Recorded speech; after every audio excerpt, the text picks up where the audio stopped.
Well, I'm here having some problems with YouTube changed some policies. I lost some of the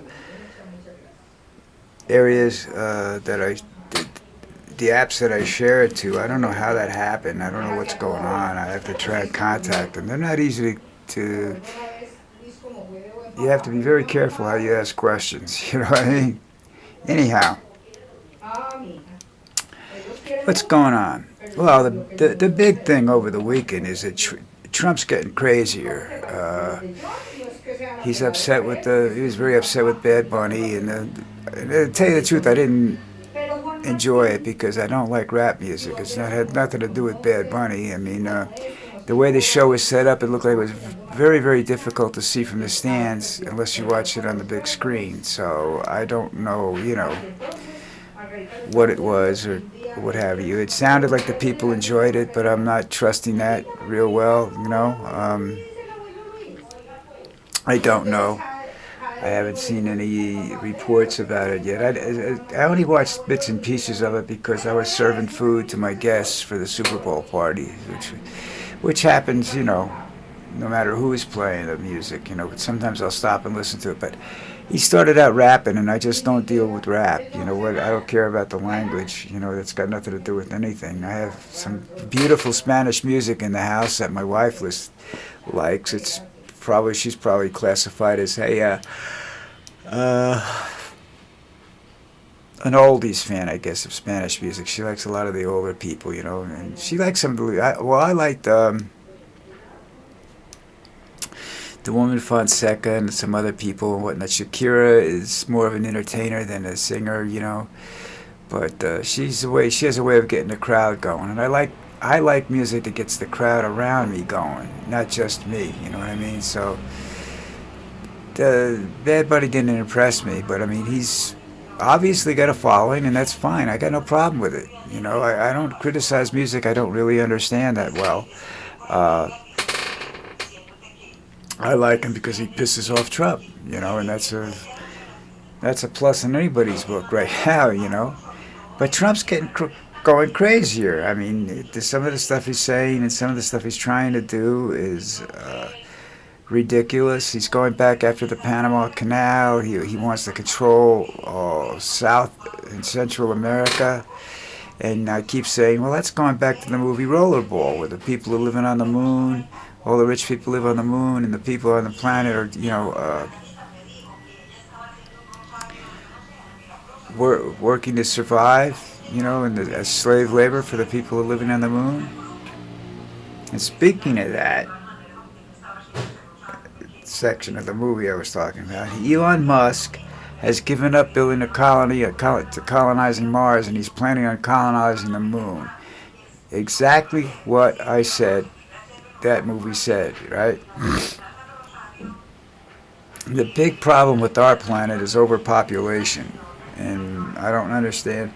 And we keep growing at a rate that as we keep populating ourselves and everything like that. You cure disease here, you cure disease there. You increase longevity, so therefore the population increases during certain periods, and it's just we're not sustainable. We're reaching that point if we haven't reached it already. Uh, Trump doesn't understand that.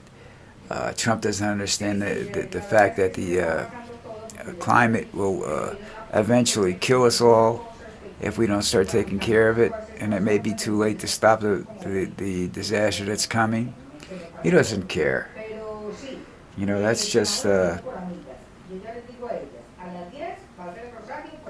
That's just him.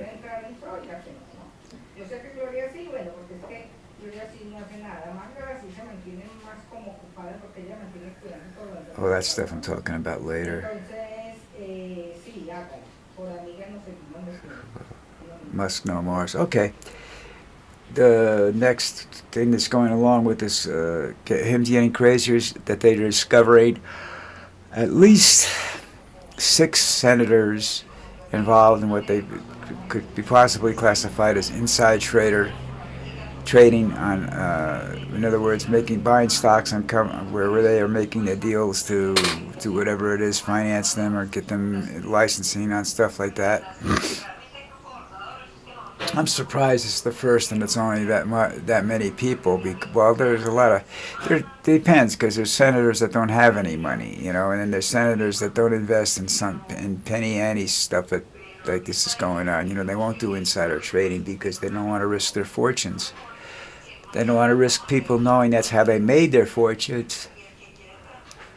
But when you look at guys that come into the Congress with a bank account of 300,000, they leave with a bank account of $600 million or something like that, or 6 million or 7 million, whatever it is. They're making money on the side. I mean they're able to save a lot of money. I'll give them that because they don't pay for anything. A lot of states don't. They get and country club memberships and all that stuff. Everything's paid for by their constituency, because they're looking for something from the guy. It happens a lot, but you know.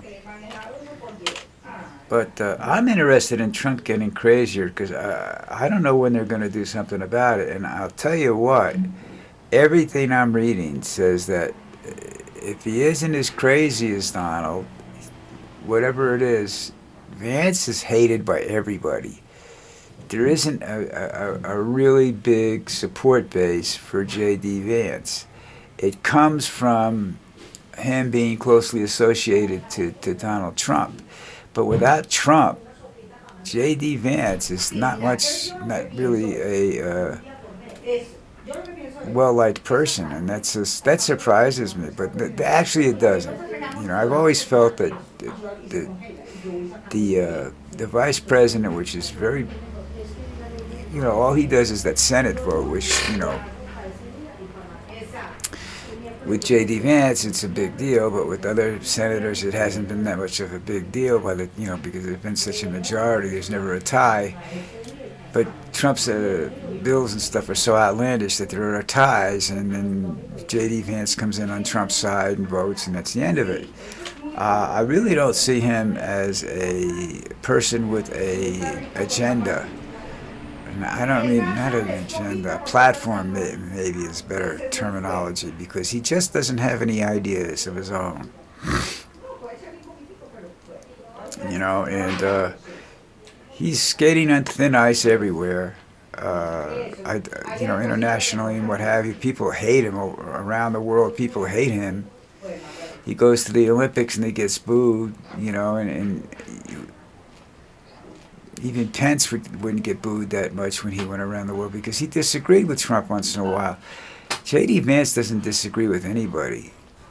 Just puts his hand out, says, and gets the tip, and then he does what he's supposed to do.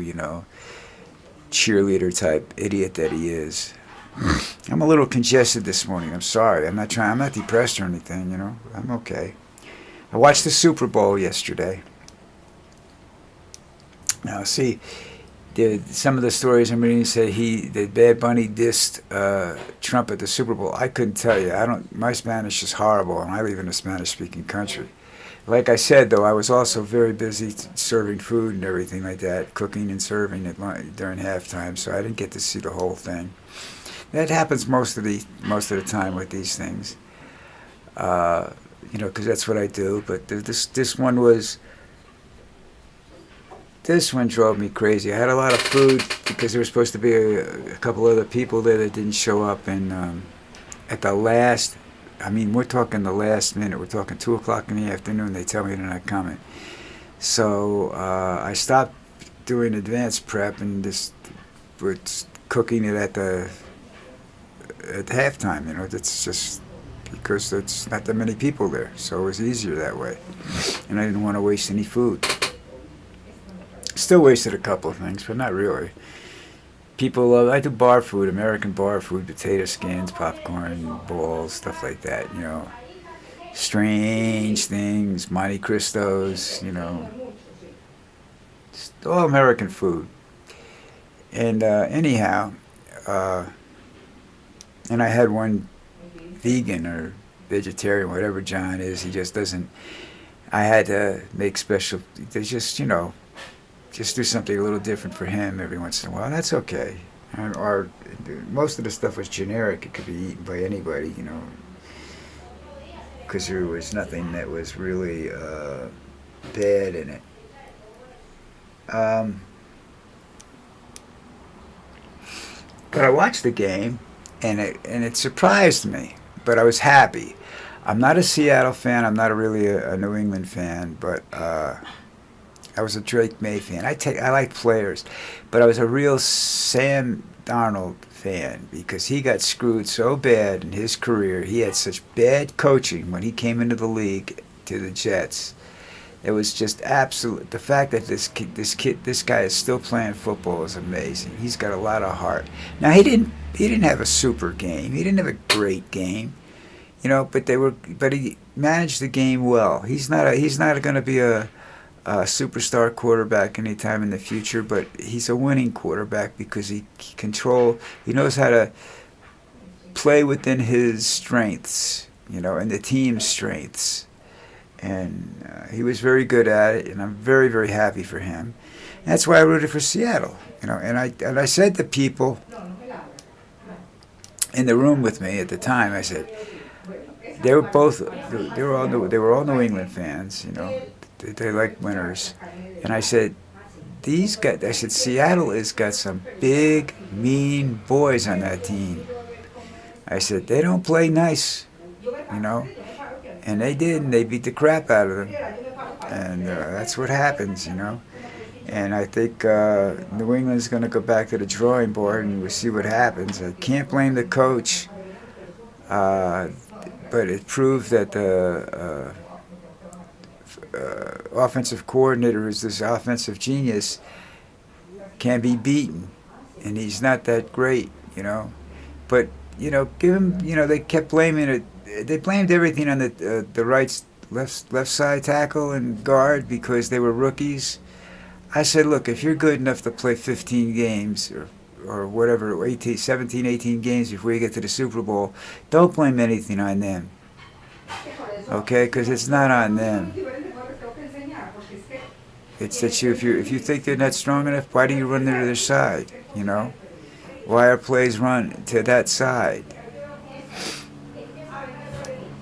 Because you think that they're good players. That's why, So, but anyhow, it wasn't the most exciting game, but I like defensive games, and for some reason I wasn't in a good mood. That's because one of the people that called up at the last minute and canceled on me was a good friend, and I just worried that there's something else going on than what he's telling me, And sometimes people don't want to talk to you about personal problems. That's okay, because they think you have your own, and I do, but that's all right. I don't pay attention to mine. All right, listen up, that's it. I haven't got much more to say, and if I stick around here, I'll just bore the crap out of all of you. But I covered the Super Bowl, and I covered in the insider trading thing I wanted to talk about, and the fact that Trump is losing his mind, and it's becoming quite obvious now. And somebody finally realized something, and it was one of the stories I read, news stories on CNN, is that one of these people said that Trump is decision based upon whims, and that's exactly what it is, and that's where he's dangerous as whatever he is, because he doesn't really plan anything out or think this is good or not. He doesn't care. He wants this done, and he goes and he says, "We're going to do this." The good news was I don't think he can change the names of Penn Station and Dulles Airport, but who cares? He can cause them grief, and he has. He's cut back on financing projects for both the city of New York and Dulles Airport. So he's a very dangerous man, and he needs to be removed from office. But I'm not so sure that J.D. Vance is the answer, because J.D. Vance doesn't have original thought. He's like somebody's got their hand in the back and they're working to they're working the mouth, as you know, and the hands and the arms and the legs and everything, you know. So, anyhow, that's it for me. So go hit the subscribe button. No, I'm not showing up on Blogger anymore, and I'm not showing up on Tumblr anymore. These videos, and I'll have to see what's going on with that and see if I can fix it or if it's just the way they are now. You know. In the meantime, I know I'm not going to be on Twitter, so don't even think about that. I left Twitter a long time ago. I am on Mastodon Social and Mastodon Universidon. Both of those, and it's at JB Bruff and or at J Bruff or at Jeffrey Bruff. So you know, you can check over there if you really want to see something. But I can't get the videos over there yet. I'm working on that too. In the meantime, everybody, take care, and I will be back in a little while with a live video, and I will see you tomorrow.